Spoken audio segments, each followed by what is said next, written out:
Welcome to Down the Middle podcast, Battlers. H Moore. He started a little bit flat off air, Battlers. I'll let you know, but he's okay. He's come good. He fiddled with his settings on his microphone. He's back. How are you, mate? I'm good, mate. It's a very enjoyable Thursday evening that we'll get into a little bit later. We sort of don't want to jump straight into Origin because before that we cleaned up on the weekend, mate. You were saying we made a post, or hopefully you listened to us last week. The boys went 3 from 3 with the golf tips, mate. And we're pretty confident, actually. We sort of, Mate, I've been feeling so much more confident like this year with my golf tipping. I've a couple of times I've sort of gone, we just pick the same old. We pick Cam, we pick friggin' whatever. But I like a couple of times I've actually gone, nah, I think this bloke. And we've come good, but I'm actually pretty proud of myself. I've come good a couple of times. mate, and just pretty much echo what you said. We're not back in the $2 or like the favourites. You know what I mean? We're sort of back in a little bit of roughies in the golf. Yeah. And it would have been interesting to see if we just put $10 on every bet that we said. Well, It'd probably be worth it. You text me during the week and said maybe we've got to actually start because we don't back everything that we tip, Battlers. We're just tipping for the sake of conversation and tipping for you guys to get on. But we don't. But I think maybe. But I don't know if that'll change our winning streak, H. I think it would. I think it would. Probably, especially me punting. Holy dooly, I can back some losers. Run the Battlers. Just recap. Who did you stuck with Liv? You go good with Liv, and I tend to get a PGA Tour event here and there. 100%. Going back last week, obviously Liv was in Spain, and I did say Sergio or in the hometown, they'd get it done, and Sergio got it done in a playoff hole against Lahiri that missed a 2-footer. It was a rough little 2-footer too. As in, he should have made it. He should have made it. Yeah, I think him and Rory must have the same putting coach. Yeah, so I got lucky because 9 times out of 10, if you give a PGA pro, a golf pro, a 2-footer, they'll make it. Yeah. So, and then I backed it up with the fireballs. Most of them being from, I think 2 of them from Spain and 2 from Mexico. Three from 4. I double checked. Okay. Abraham Answer is from Mexico. They've Mexico. got who they got? Eugene. David. Geez. You got David Poog, Eugene Chatter. Yeah, I think whatever. Yep. And then obviously Sergio. Yep. There you go. Yeah, I didn't know what Eugene was. I didn't think. Yeah, no, he's Spanish. He's Spanish. So and then I got Bobby Mack in the Scottish. It was a weekend for home countries. Yeah, 100%. And unfortunately, with Adam Scott missing a couple of easy putts in that last round, and then Bobby sinking that long birdie putt on 18. Huge birdie putt on 18. Yeah. Yeah, mate. He was home and hosed. You just had to back him. Anyway. And then obviously, as you said, Spain winning the Euros, beating England 2-1, and Carlos Alcaraz. Yeah, that mate. Spain had a weekend. Holy moly. They just carved up in everything. And Sergio said that. He goes, if everything goes to plan this weekend, it will probably be one of the greatest weekends of sport for Spain. But you know what? Alcaraz also said it at Wimbledon and got booed. I think he got chastised for it because he's obviously on home. He's on home turf for England over there. But yeah. So anyway, Battlers. That's a little teaser because we will be talking golf in a moment. We've already put our post out because we wanted to make sure we were ahead of time this week. But I think me and you have got some good tips in there. I'll put it that way. I think so. I haven't actually had a look at the leaderboard for a little bit, I just had it on. I just had it on while I was changing a nappy. I put the young fella to sleep just bobbing along, watching Rory hit it to a foot and tap in his birdie to go back to even par. When we talk about it, I will give you one name that I wish I stuck with. Ooh, okay. I like that. We're going to jump to the color of the moment. And I've got everything on here. I've got the scarf, mate. I'll even, if I can, I've got the shorts on too, and I've got the jersey. I've gone the full kit tonight. The New South Wales Blues, mate. Credit, let's give them a round of applause to the Blues. Yeah, I'll even give credit to Queensland. I think it was probably one of the best Origin games for the last easy 10 years, I reckon. I'm gonna go like for as long as I've been watching and interested in football. Yeah. See, I thought that, but I didn't want to say that because then people will go no. But For me, mate, 2-0 at halftime, like just crazy. We'll backtrack a little bit with that. But like just it was so physical. Like both teams were just going at each other, fast pace. That like first 15-minute period, I was literally like edge of my seat. I couldn't take my eyes off because it was non-stop. There wasn't necessarily, and I think the most captivating thing for me was there was a heap of like almost chances, but each side was doing such a good job at going, you're not getting anywhere near my try line. You're not even coming close. Like we didn't actually see, and I this is just me remembering and from what I was watching, you didn't actually see them look close to scoring or inside the opposition's 10. I don't know what the stats would say, but inside the opposition's 10 or 20 for very much and for ages. Well, the halftime stat was New South Wales had 22 tackles in Queensland 20, and they had 3. So, yeah. So they very much. It was a bit of a different New South Wales from game 2. Each time we went in there, we'd score. Last night, it was sort of just couldn't. And I think because Queensland obviously rectified what they did wrong in game 2. Queensland defensively, they were outstanding. Okay, so 22 tackles. Even that's only, well, I suppose it's a few, but we had a lot of I don't know what the number would be, but it felt like we were down their end also for a period of 15 to 20 minutes there without them even leaving their own half. It was a great defensive display by Queensland in that first half. And obviously, we had a lot of ball. The biggest thing for me was, I don't know, like the energy, the aggression that was from the get-go from both sides. Obviously, during the week, they've both gone, we are going out and we are just smashing the absolute crap out of each other. And obviously that showed in, I think it was the 18th, I think around the 18th minute, was it? Yeah, I was going to say about 16 or something, yeah. Obviously when the New South Wales went down the left-hand side, dropped the ball, then Cherry Evans and Luai got into a little bit of a tussle, then Nanai came in, and then it pretty much started the whole thing, didn't it really? Then flew over to the sideline, and then Cam Murray, Ola Kawatu getting involved. Like obviously some of the Queensland bench got involved as well. Yeah, I don't think, and they brought it up in the press conference in the Queensland one. Jerry Evans said, he goes, I have not been involved in anything like that since the Battle of Brookie when it was Manly or Glenn Stewart versus Adam Blair. Yep. That little sideline hustle. But I think it was good to see. I loved a bit of the passion. So that one in particular, interesting for me, and obviously we only get the one camera angle, realistically, or that follows Luai, Cherry Evans, and then follows it spilling into the sideline and whatnot. About 10, would you say, Queenslanders and 2 New South Welshmen? I don't even want to say jump in because they didn't really jump in.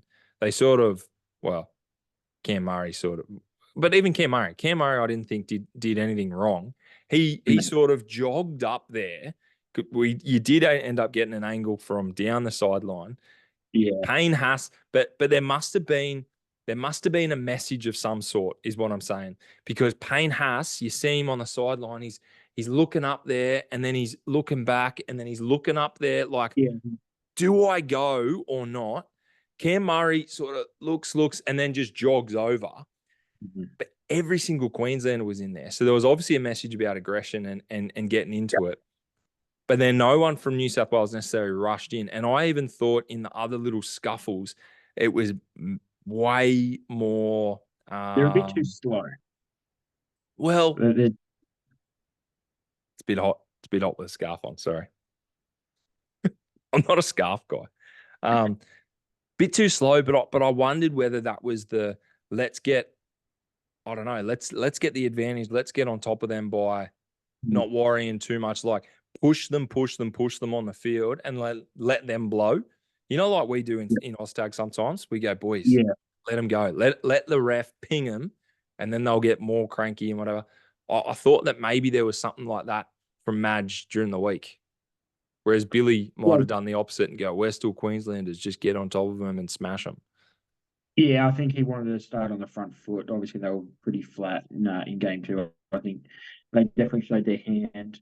But they've sort of always been like that. They're a pack of dogs, mate. They always go 10-on-2 and stuff like that. So, but no, it was The only comment I saw from Cherry about that was his comment.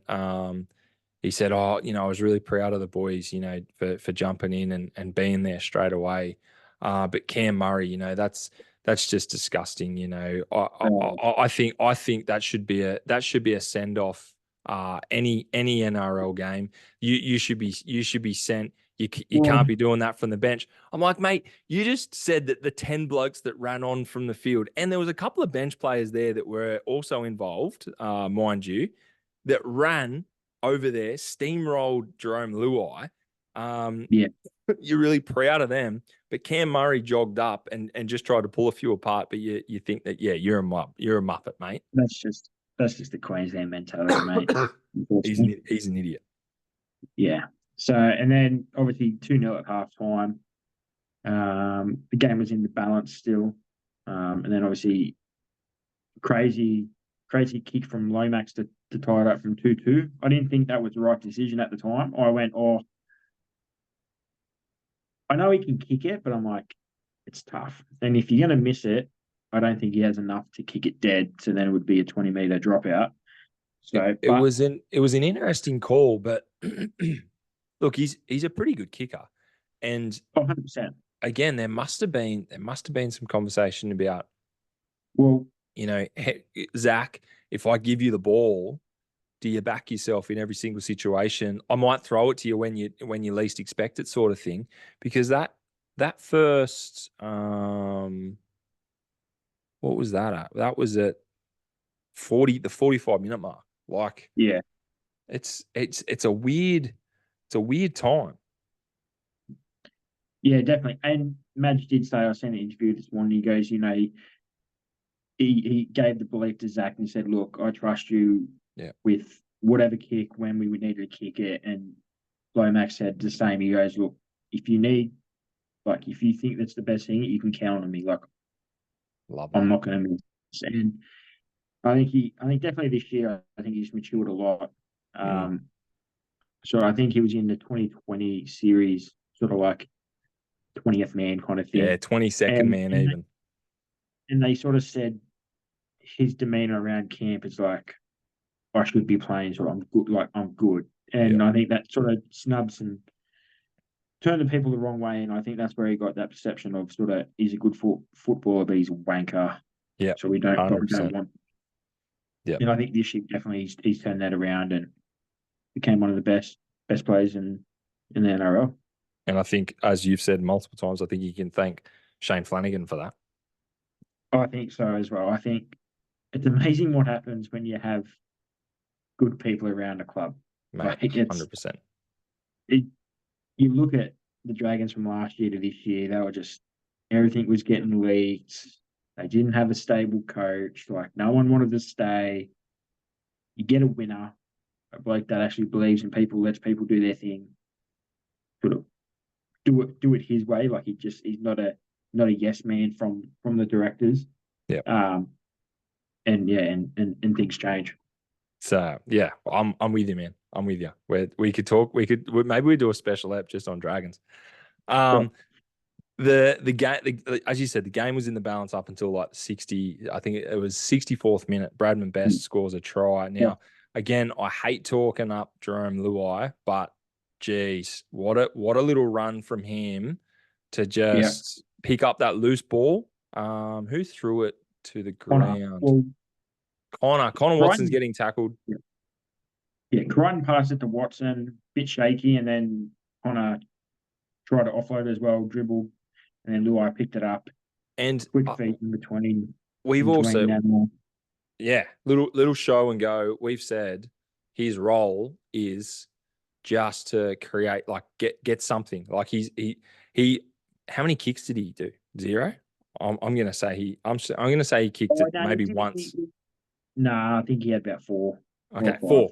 Right. So Moses, that's his main role. Moses got hands on the ball most of the time, but just on that left-hand side, obviously Jerome knew I can get something here with the boys I've got outside me, show and go, and then just to time that perfectly to get Bradman with him, and Bradman Best, big, strong. He still had a lot of work to do, mate. He got that. Like, I was yipping him home because I'm going, come on, man. Like, you're 25, 30 out. You've still got to steamroll a couple of blokes. And he did. Steamrolls Dane Gagai and Kalen Ponga, his two teammates, who we were talking about last week. Dane Gagai is going to give all the information. Kalen Ponga is going to give all the information about Bradman Best to Queensland. And he just goes, mate, I'm the better centre here. Bang. Steamroll you both and scores a try. You can give all the information out, but you can't beat strength. You can't beat. Mate, he must be so strong. He must be friggin' so strong. He is just and the lip. He had the cut lip hanging off, man. There was an indent about this deep on the thing.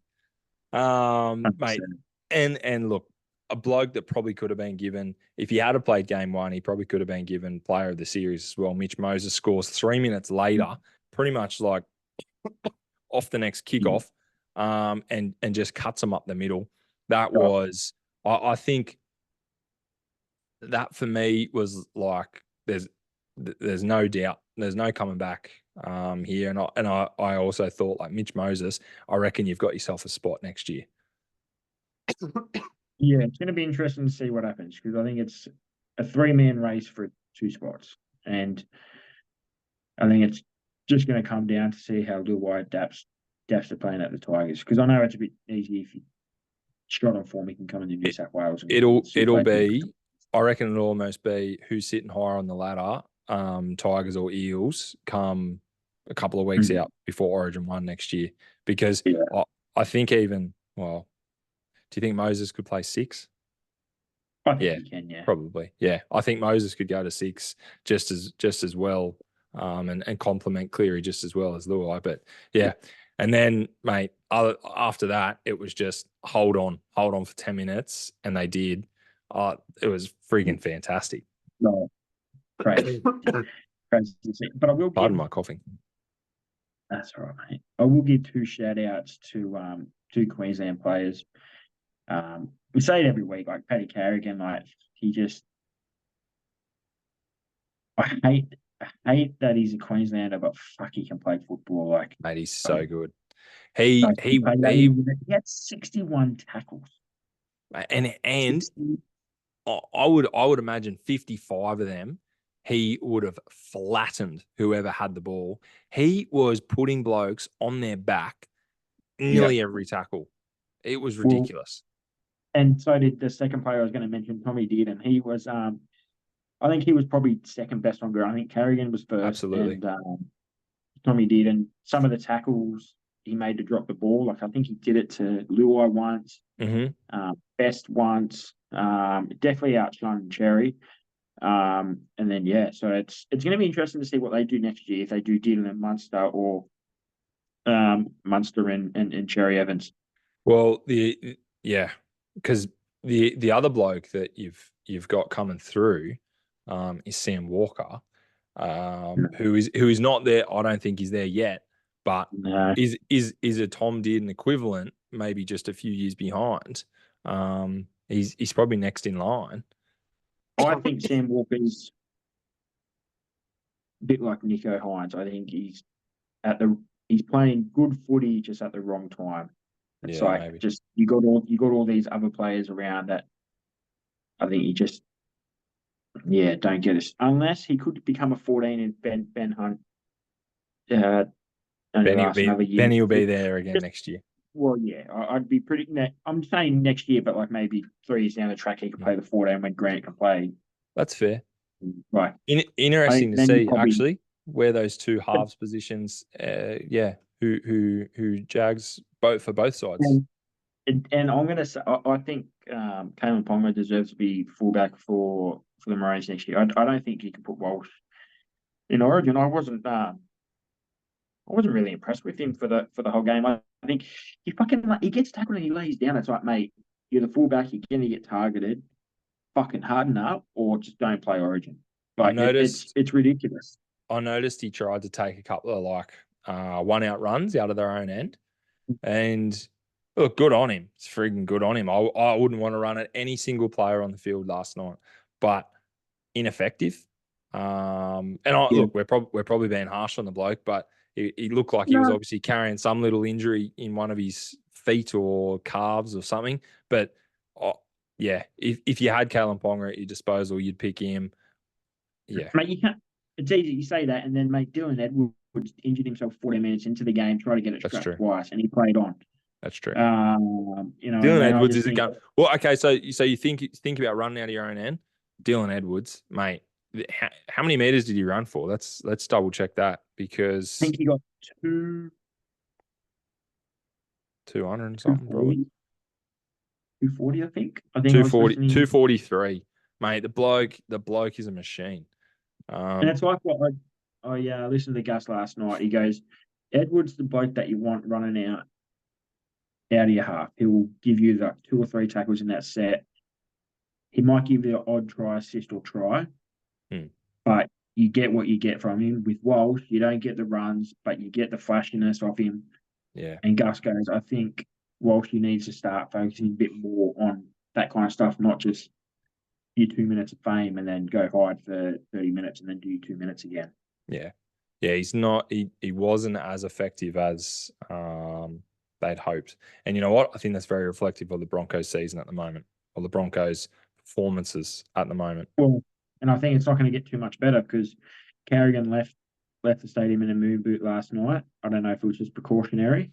Perfect. Then obviously Walsh being banged up as well, and they're playing the Newcastle Knights this week, and they need to win, because this race to top 8, mate, it's going to get interesting. Might be back in the Knights. A little insight for later. But look, mate, New South Wales, it's good to finally get a win. How many years has it been? 3? At least 2. So they were going on 3 in a row. So it's been 2 years. So 3 years. Yep. Righto. So and obviously first time we won a decider in Queensland for 19 years, since 2005 or 4. Yeah. Yeah. 5. Yeah. 2005. So we've only done it 3 times. 94, the famous 94 team. 2005, famous team. And now you can probably say the famous 2024 Blues. There you go. Billy Slater. Does he coach again next year? He's a fucking stalk, mate. He's a fuck. I tell you what, I'm sorry. We would have won 3-0. We should have had a clean sweep. In Sydney, we got fucked over. We nearly won that game with Togman. He fucking sooks. It's like, mate, this is Origin. Like, if I really liked Billy Slater being announced as coach a few years ago. I thought, yeah, that's pretty good. Let's see how he goes. And I thought he handled himself really well. I thought this year, I don't know whether it got to his head, whether someone else has got in his head. he just seemed a little bit off, and he seemed, like you're saying, Sooken, he seemed rattled all the time. After last game, he like, oh, we're still Queens, like all this stuff. I'm like, dude, just get out there and just go, oh yeah, we'll just see what happens next week. I get it would be highly stressful, sure. But guess what, mate? If you get sacked as the Queensland coach, Melbourne will pick you up and let you be an assistant coach. Someone else will pick you up. Like you don't, you can sit on Channel 9, you can sit on Fox. You don't have any problem picking up a job because you lost an Origin series. You just go, oh, well, we didn't freaking win. I was just like, you are rattled. He won't get sacked. I think he'll do it for one or two more years, and then he'll he'll give it be the Melbourne Storm coach. I think whenever Bellyache retires, I think that will be the final year of him coaching Queensland. Yeah, fair enough. I think instead of being an assistant coach, just go, you know what, do your assistant coach trade now as a coach for Queensland, and then jump in. Yeah, fair. Yeah. Anyway, I just thought he was rattled. It was weird. Oh, he got rattled. Madge rattled him. And this is why Madge was such a better option than Brady Fittler. Like Brady Fittler just, he won't say anything bad, but like Madge just doesn't say anything bad. He just knows what to say, and then the media put a bit of spin on it, and then he just rolls with it. Like Maguire wanted to go, he wanted to get the team bus to go through Caxton Street. Yeah, he wanted to bring that up, and the Queensland Police said there is not a chance in hell that's happening. Like there's just no way. And then he tried to book the Caxton out for dinner the night before, and they said that's not happening. Like so, he did these things to. He's good. He's good, Madge. You wonder why. Yeah. You wonder why he couldn't get it going at the Tigers. Oh, that's right, because the Tigers suck. Fuck no. I'm going to talk a little bit about that when we go. Well, we're running short on time, so let's get moving. Yeah. We're gonna jump to what I was watching before the Open. Have you got our tips there? I do. Our post from today. Yeah, mate. We'll just run through. I'll just run through the winners that we all picked. You picked Adam Scott, mate. He's off to a good start. He's going okay. Yep. I did Tommy Fleetwood. I'm not too sure if he's teed off yet. Yes, he has. He's well, we've got 10 minutes, I reckon. Beautiful. Okay. 10 minutes, right out. We're going to quickly. Yeah, I'll try and find him. Keep going.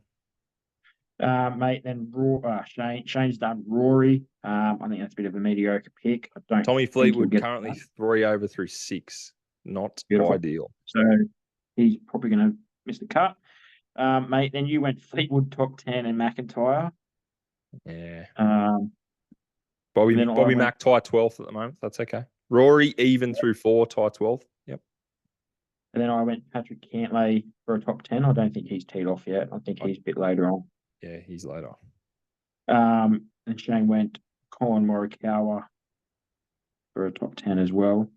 Yep. And you chucked your little Ryan Fox and Hardy. I'm not quite sure what his first name is. Yeah, I've gone with the top 20 there. Ryan Fox hasn't teed off yet, and Akshay Bhatia, young bloke. I reckon he just might go right. Anyway, Royal Troon Golf Club, located Craig End Road, United Kingdom.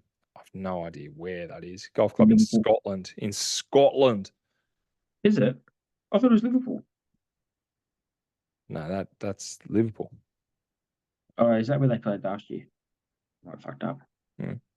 Royal Troon is in Troon, which is in just down the road from Glasgow, by the looks of it. Hey, there you go.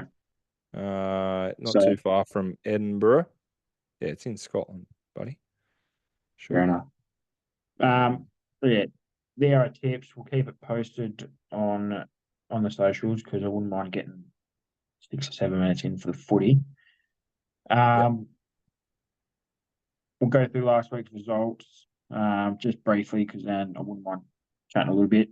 Dolphins 36-28. Bloody Dolphins. Bastards. Bricks.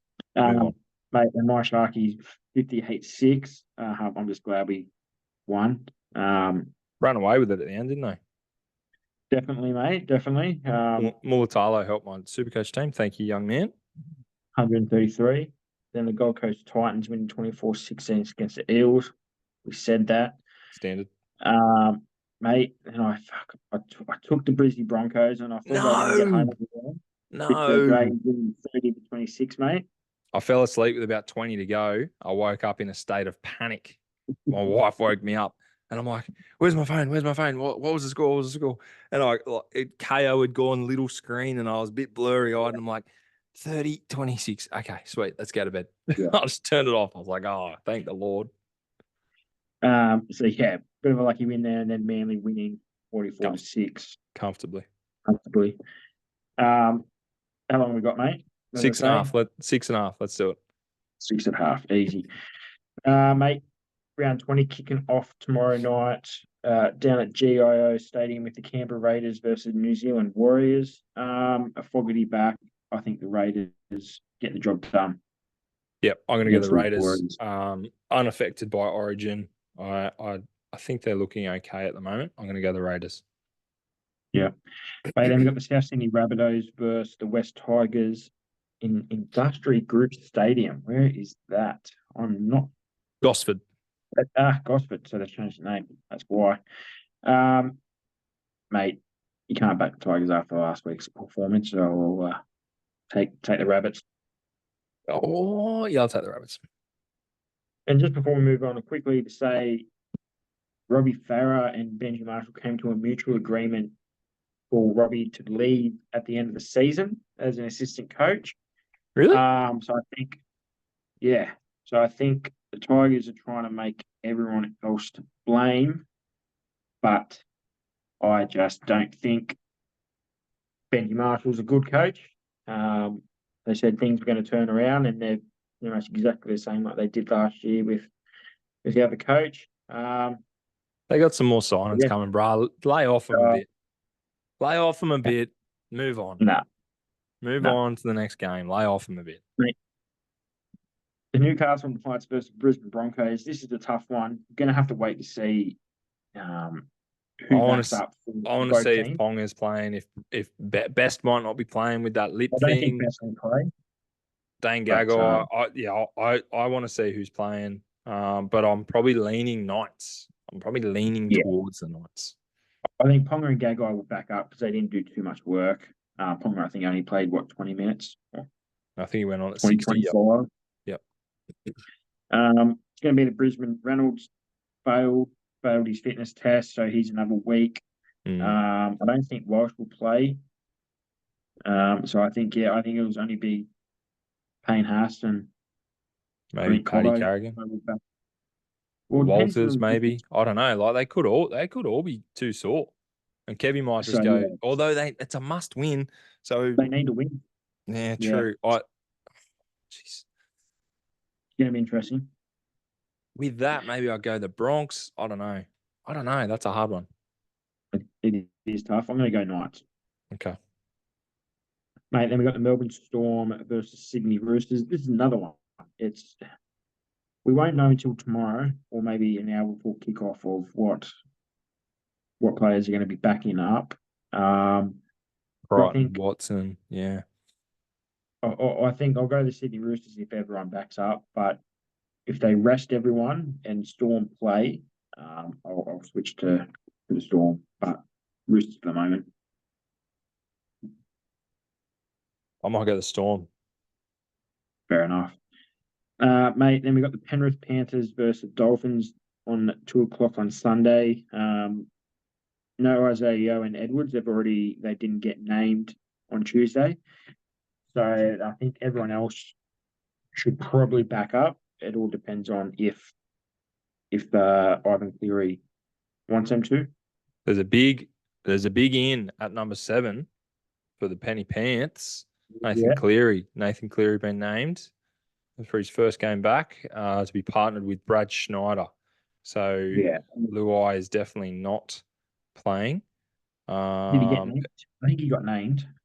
Luai. I think he would have got named. He's in the 22. Toto's in the Yeah. 23.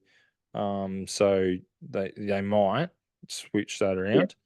I think Toto will play, but I think they'll give Luai.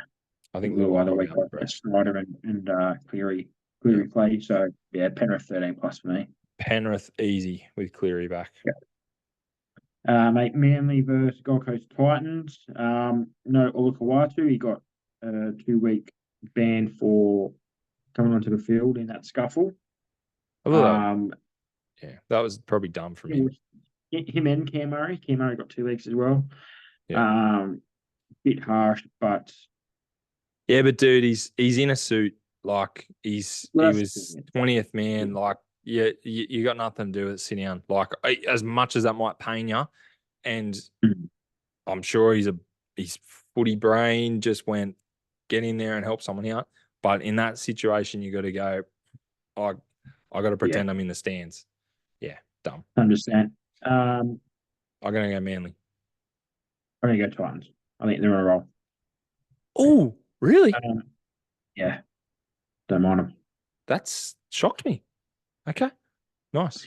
Mate, moving on to the last game of the round, the Cowboys versus Dogs.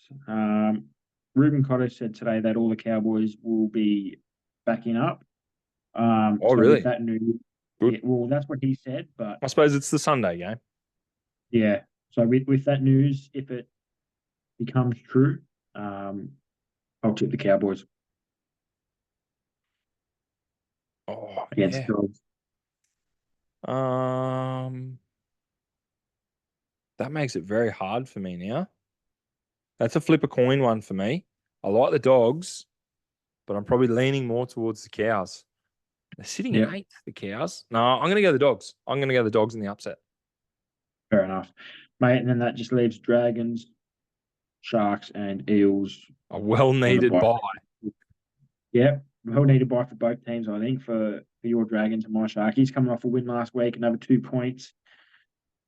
Gets Parramatta off the bottom because I don't think Tiger's going to win, so they'll be down there by himself. Perfect. So, yeah. Oh, another one. All right, Battlers. That's us. I think that wraps it up. Go and watch the golf this weekend. It's on from the afternoon. It's nice, easy timing. Have a great weekend. See ya. Yep. See you next week.